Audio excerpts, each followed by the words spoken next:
తమ్ముడు, నేను పంచాయతీరాజ్ గ్రామీణ అభివృద్ధి శాఖ మంత్రి అయిన తర్వాత ఇప్పుడున్న చీఫ్ సెక్రటరీ గారు, ఆనాడు ప్రిన్సిపల్ సెక్రటరీ జవహర్ రెడ్డి గారు, ఆయనతో మాట్లాడుతూ ఒక నిర్ణయంకి వచ్చాం. శాశ్వతంగా గ్రామాలు అభివృద్ధి చెందాలంటే భూగర్భ డ్రైనేజ్ రావాలి. లేదంటే ఇప్పుడు సీసీ డ్రైన్లు కడితే మన నీరెళ్ళి వాళ్ళు పక్కోడి ఇంటి ముందర ఆగుతుంది, పొద్దున్న లేసి వాళ్ళకి మనకి గొడవ. ఏమ్మా, ఊర్లో సగం గొడవలు ఇవే కదా. మన మురుగు నీరు వెళ్ళి వాళ్ళ ఇంటి ముందర వెళ్తుంది, వాళ్ళకి మనకి గొడవ. లేదంటే తాగునీరు దగ్గర లైన్ కడితే మనకి వాళ్ళకి గొడవ. ఏమ్మా, అవునా కదా? ఇదే కదా మేజర్ సమస్య. అందుకే ఆనాడు నిమ్మకూరులో పైలట్ చేశాం తమ్ముడు. చేసి ఈ నీరంతా 2-3 అంటే మొత్తం ఊరికి ఒకే అవుట్లెట్ ఉండదు, లెవెల్స్ డిఫరెంట్ గా ఉంటాయి. సో మొత్తం తీసుకెళ్తే 3 ఏరియాస్ దగ్గర తీసుకెళ్లి ఈ పొల్యూషన్ నీరుని శుద్ధి చేసేదండి. ఇది మనకి ఇంటి నుంచి వచ్చే నీటిని శుద్ధి చేసి కొన్ని చెట్లు మొక్కలు కూడా పెంచాలని ఆనాడు పైలట్ చేసాం, సక్సెస్ అయింది. నిమ్మకూరు కూడా ఒకప్పుడు 2014 ముందర అన్ని దోమలే, ఓపెన్ డ్రైన్లు. ఈ ప్రోగ్రామ్ చేసి సక్సెస్ చేశాం. సో మన లక్ష్యం ఏంటంటే అన్ని గ్రామాలు, అన్ని పంచాయతీలో భూగర్భ డ్రైనేజ్ ఏర్పాటు చేయాలి.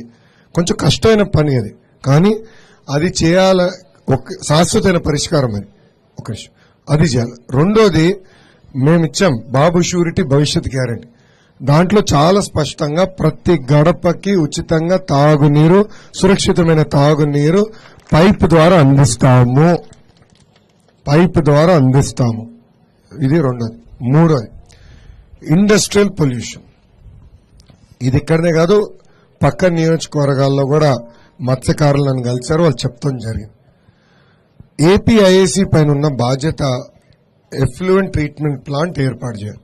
అంటే ఈ పొల్యూటెడ్ నీరు ఏదైతే వచ్చిందో ఆ నీటిని శుద్ధి చేసే ప్లాంట్ ఉంటుంది. మెరుగైన టెక్నాలజీ వచ్చింది, ఎలాంటి నీరునైనా శుద్ధి చేసే టెక్నాలజీ వచ్చింది. దాని నుంచి వచ్చే బై ప్రోడక్ట్ వేరే వాటికి వాడచ్చు. సో ఆ ట్రీట్మెంట్ ప్లాంట్లు ఏర్పాటు చేసే బాధ్యత మన ప్రభుత్వం తీసుకుంటుంది. ఎందుకంటే కేఎస్ఈజెడ్ లో ఒక పక్కన అరబిందో ఫ్యాక్టరీ, ఇంకో పక్కన దివీస్ ఫ్యాక్టరీ వచ్చింది. అక్కడ వచ్చిన ప్రజలందరూ పెద్ద ఎత్తున గోలు పెట్టారు. నేను పాదయాత్ర చేశాను, వాళ్ళ కోసం మీటింగ్ పెట్టుకుని నేను ఒక్క హామీ ఇచ్చా. ఒక్క చుక్క నీరు పొల్యూటెడ్ వాటర్ గానీ సముద్రంలోకి వెళ్తే ఫ్యాక్టరీల్ని ఆపే బాధ్యత నేను వ్యక్తిగతంగా తీసుకుంటానని హామీ ఇచ్చా. దానికి రూపాయి కాదు, 5 రూపాయలు ఖర్చు అయినా ఈటీపీ ప్లాంట్లు ఏర్పాటు చేద్దాం, నీటిని శుద్ధి చేద్దాం. ఇప్పుడు టెక్నాలజీ వచ్చింది. అప్పుడే ఇండస్ట్రియల్ జోన్స్ వల్ల మనకి ఎలాంటి పొల్యూషన్ జరగకుండా ఉంటుంది. ఇప్పుడు ఫార్మా కంపెనీలు చాలా మంది ఏం చేస్తున్నారంటే పొల్యూటెడ్ నీరుని ట్యాంకుల్లో స్టోర్ చేస్తారు, స్టోర్ చేసి శుద్ధి చేసండి. ఆ ట్యాంకుల్ని భూమి పైన పెడుతున్నారు. మన ఇంటి పైన వాటర్ ట్యాంకులు పెడితే భూమి పైన పెడతాం చూడండి, బిల్డింగ్ పైన పెట్టుకుని నీరు కారితే లోపలికి వెళ్తున్నాను, అలా పెడుతున్నారు. ఎందుకంటే పొల్యూటెడ్ వాటర్ ఏమైనా కారుతుందా తెలుసుకునేదానికి. సో అలాంటి మెరుగైన సింపుల్ టెక్నాలజీస్ వచ్చినాయి, నీటిని శుద్ధి చేసే టెక్నాలజీస్ వచ్చినాయి. తప్పనిసరిగా అది మేము చేపడతాం.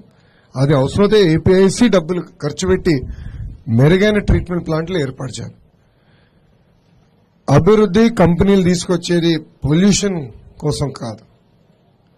పొల్యూషన్ అనివార్యం. అంటే ఇప్పుడు కెమికల్ కంపెనీలు ఎక్కువ వస్తుంది, మిగతా కంపెనీలు తక్కువ వస్తాయి, కానీ పొల్యూషన్ ఉండొచ్చు.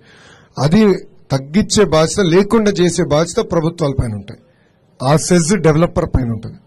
తప్పనిసరిగా అది ఒక పద్ధతి ప్రకారం చేసే బాధ్యత మన ప్రభుత్వం తీసుకుంటుంది. ప్రత్యేకంగా మన ఇంటికి ఉన్న సమస్య ఏదైతే దోమల సమస్యనో డీటెయిల్స్ తర్వాత ఇయ్యమ్మా.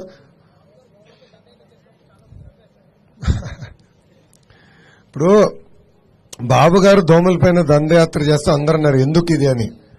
బాబు గారు ఆలోచన ఏంటంటే ప్రజల చైతన్యం తీసుకురావాలి, మన ఇంటి పరిసరాలు శుభ్రంగా ఉంటే దోమలు ఉండవు, ఒక అవగాహన తీసుకురావాలి. ఈ ఐడియా ఎక్కడి నుంచి వచ్చిందంటే శ్రీలంక నుంచి వచ్చిందన్న. శ్రీలంకకి నేను 2018లో ఒకసారి వెళ్ళా, న్యూ ఇయర్కి ఒకసారి వెళ్తే అక్కడ నేను ఆశ్చర్యపోయా, భలే శుభ్రంగా ఉన్నాయి ఊర్లో. అరే ఇంత శుభ్రంగా ఉన్నాయంటే నేను డ్రైవర్ నడితే చెప్పాను. ఒక 10-15 సంవత్సరాలు అక్కడున్న ప్రభుత్వాలు చైతన్యం తీసుకొచ్చారు ప్రజల్లో. చెత్త అనేది ఇక్కడనే వేయాలి, కలుషితమైన నీరు లేకుండా డ్రైనేజ్ ఏర్పాటు చేసుకున్నారు. అందుకే అసలు అక్కడ దోమలు అనేది అసలు కంపడలా. సో కావాలని వీళ్ళు ఎగతాలు చేస్తారు. ఇప్పుడు దోమలతో మనం బతకాల్సి వచ్చే పరిస్థితి వచ్చింది, అది పరిస్థితి. బట్ భూగర్భ డ్రైనేజ్ శాశ్వతమైన పరిష్కారం. చాలా కష్టమైన పని, బట్ అది శాశ్వతమైన పరిష్కారం, అది చేస్తాం.